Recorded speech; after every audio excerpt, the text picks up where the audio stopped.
E aí, galera, beleza? Eu sou Michel de Biologia aqui de novo, voltando agora para finalizarmos nossos conceitos sobre divisão celular.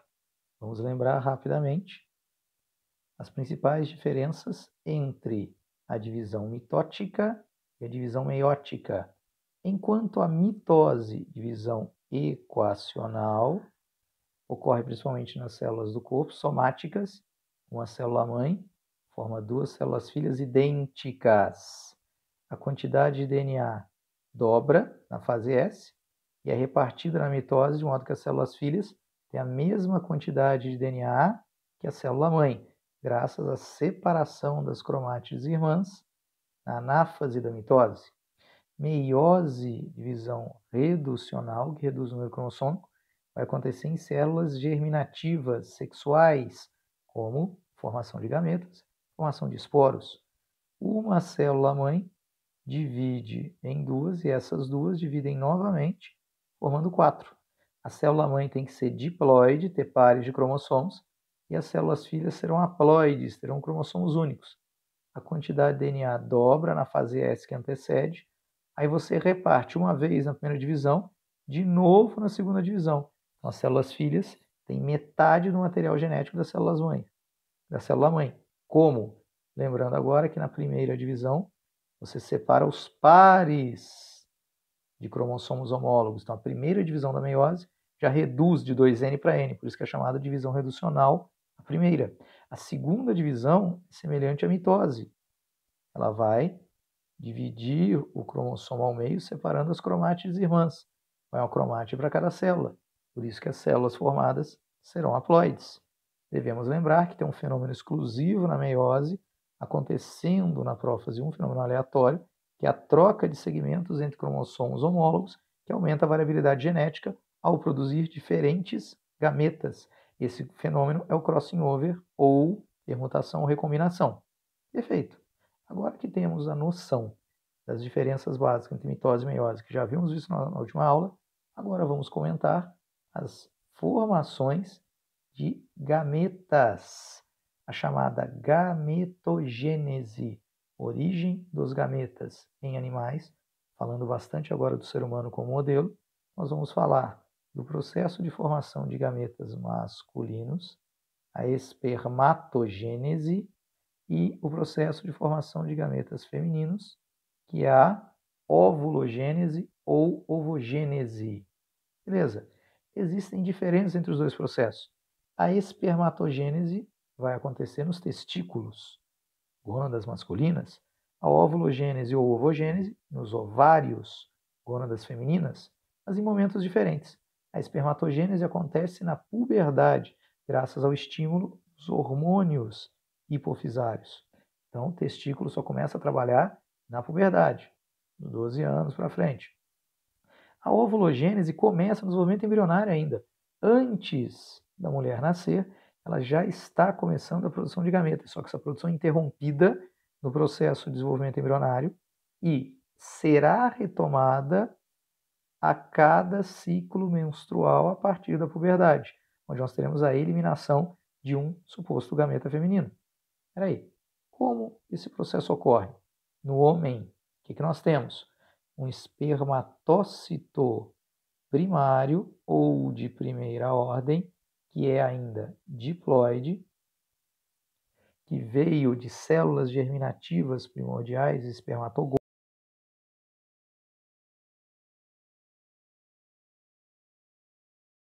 maturação do espermatócito primário. O espermatócito primário ele vai começar o processo de divisão meiótica. Então, tudo isso daqui é a meiose, é a divisão reducional.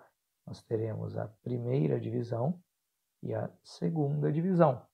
A primeira meiose já forma dois espermatócitos de segunda ordem, ou espermatócitos secundários. Já houve a separação dos homólogos. Então, essas células já são haploides. Mas é um haploide, entre aspas, porque ainda tenho os cromossomos agora duplicados. Se eu fizesse uma organização, aqui em cima eu tinha pares de cromossomos homólogos, de mesma forma e tamanho. A primeira divisão separa os pares, um cromossomo inteiro duplicado para cá, outro cromossomo inteiro duplicado para cá. O que vai acontecer na segunda divisão da meiose? Agora eu vou quebrar o cromossomo ao meio. Quebrando o cromossomo ao meio, separando as cromátides irmãs, como eu fazia lá na mitose, o que nós teremos? Cada célula recebe uma cromátide. Ah, então essas células agora são haploides verdadeiras. Já são espermatozoides pronto? Não. Essas células já têm o material genético pronto. A divisão meiótica aqui é conhecida como processo de maturação. Formamos as espermátides. Já maturei, amadureci o núcleo. O material genético está pronto. Mas o espermatozoide ele é um gameta móvel. Então eu tenho que passar agora por um processo de diferenciação, formando as estruturas que garantirão mobilidade e eficiência ao espermatozoide.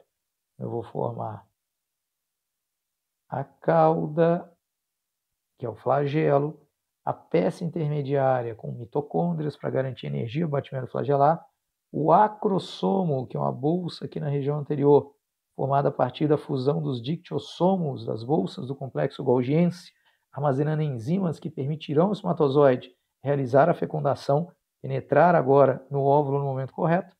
Essas estruturas vão se formar aqui, no chamado período de diferenciação ou espermiogênese. Mio, músculo, movimento, não forma muscularidade. Então é a origem das estruturas que permitem a mobilidade do espermatozoide. Também é chamado de período de diferenciação. Não existe fase equivalente a essa na ovulogênese, que a gente vai falar já já. Então essa espermiogênese é um fenômeno exclusivo da espermatogênese. E aí o espermatozoide está pronto, vai ficar armazenado nos testículos, na região do epidídimo, pronto para ser liberado agora no momento da ejaculação. A ovulogênese vai ter algumas diferenças. A ovulogênese vai começar com células germinativas primordiais, formando ovogônias. As ovogônias agora dão origem aos ovócitos primários, que são diploides. Os ovócitos realizam a primeira divisão da meiose, separando, como nós falamos, o par de cromossomos homólogos. Mas não forma duas células morfologicamente idênticas. Forma uma maior, que é o ovócito secundário ou o ovócito de segunda ordem, e um primeiro glóbulo ou corpúsculo polar, que é menor. Essa célula degenera, não forma um gameta viável. O ovócito secundário vai ficar guardado dentro do folículo ovariano, ainda no período embrionário, e a mulher nasce com seus folículos ovarianos agora, lá nos ovários, cada um deles guardando o ovócito secundário. Com o estímulo hormonal do ciclo menstrual a partir da puberdade, você tem agora a ruptura e a liberação deste ovócito secundário. A entrada do espermatozoide vai estimular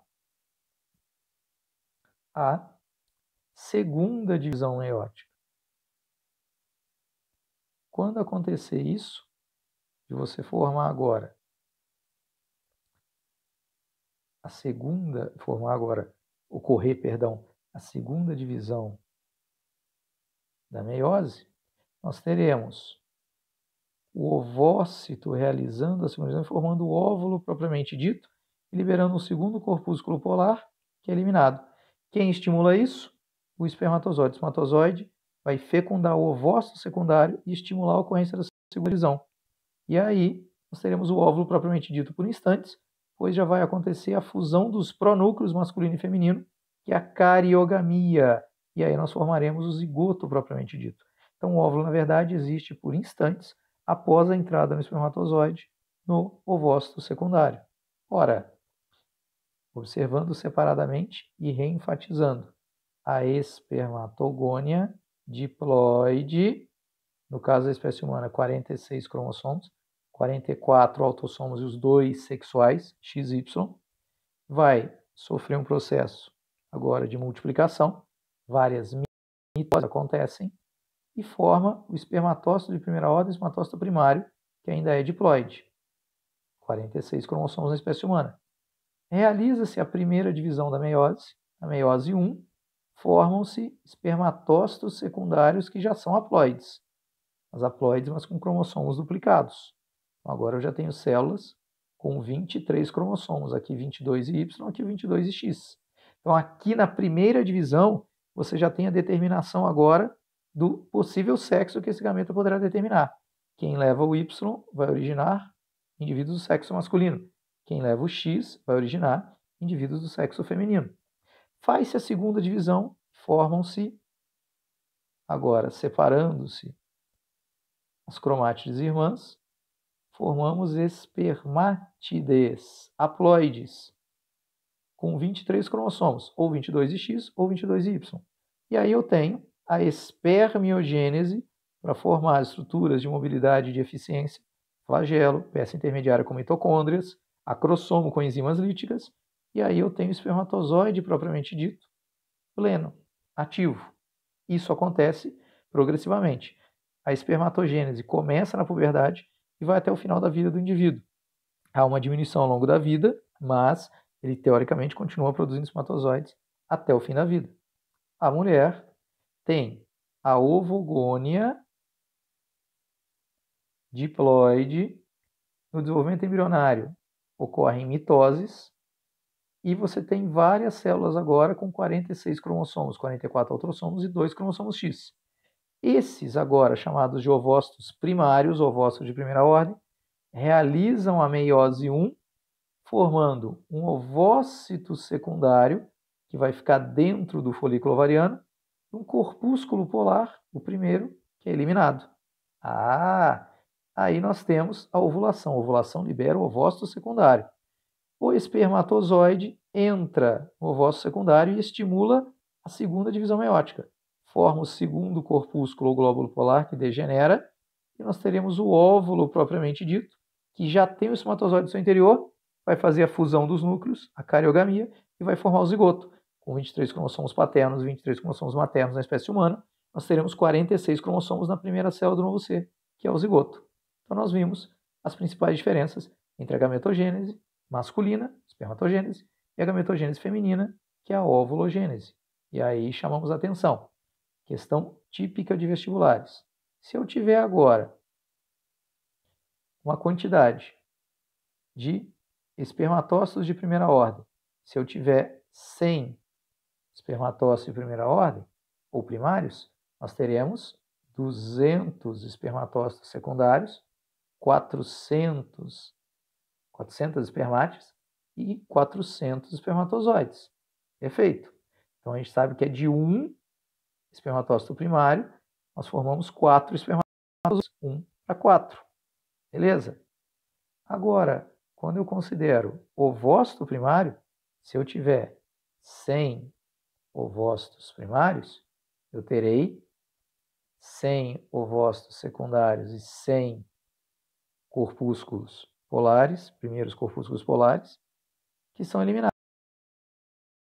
Os secundários vão se dividir em 100 óvulos e 100 corpúsculos polares, segunda ordem, que são eliminados. Ou seja, aqui a proporção já é 1 para 1 para 1.